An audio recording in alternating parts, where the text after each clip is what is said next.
ঘনিষ্ঠ সম্পর্কের পরিণতি যে এতটা ভয়াবহ হতে পারে তারই এক চাঞ্চল্যকর উদাহরণ যুক্তরাষ্ট্রের ভার্জিনিয়ায়। ৪২ বছর বয়সী নারী সহকর্মীকে হত্যার অভিযোগে গ্রেপ্তার হয়েছেন ১৯ বছরের এক তরুণ।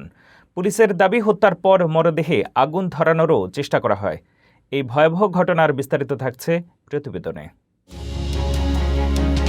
সম্পর্ক ছিল ঘনিষ্ঠ, কিন্তু শেষ পরিণতি হল ভয়াবহ হত্যাকাণ্ড। যুক্তরাষ্ট্রের ভার্জিনিয়ায় ৪২ বছর বয়সী এক নারী সহকর্মীকে হত্যার অভিযোগ উঠেছে ১৯ বছর বয়সী এক সালভাদোরান তরুণের বিরুদ্ধে। পুলিশের দাবি, হত্যার পর মরদেহে গ্যাসোলিন ঢেলে আগুন ধরানোর চেষ্টা করা হয়েছিল।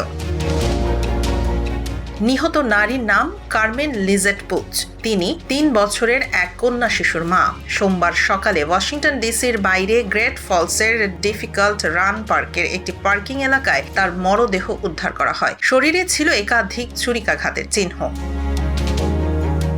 ফেয়ারফ্যাক্স কাউন্টি পুলিশের প্রধান কেভিন ডেভিস জানান, পুচ ও অভিযুক্ত অ্যালেক্সিস অ্যান্তোনিও সেডিওস কাম্পোস হেরন্ডনের বেটস রেস্তোরাঁয় একসঙ্গে কাজ করতেন। তদন্তকারীরা বলছেন তাদের মধ্যে ঘনিষ্ঠ সম্পর্ক ছিল। পুলিশের দাবি, হত্যার দিন রেস্তোরাঁর ভিডিওতে অভিযুক্তকে একটি ধারালো ছুরি, ল্যাটেক্স গ্লাভস ও পানির বোতল নিয়ে বের হতে দেখা যায়। পরে একটি মোটরসাইকেল থেকে গ্যাসোলিন সংগ্রহ করে মরদেহে আগুন ধরানোর চেষ্টা করা হয় বলে অভিযোগ। বুধবার মেরিল্যান্ড থেকে তাকে গ্রেফতার করা হয়। পুলিশ বলছে, জিজ্ঞাসাবাদে তিনি হত্যার কথা স্বীকার করেছেন এবং তদন্তে সহযোগিতা করছেন। তাকে ভার্জিনিয়ায় প্রত্যর্পণের অপেক্ষায় রাখা হয়েছে।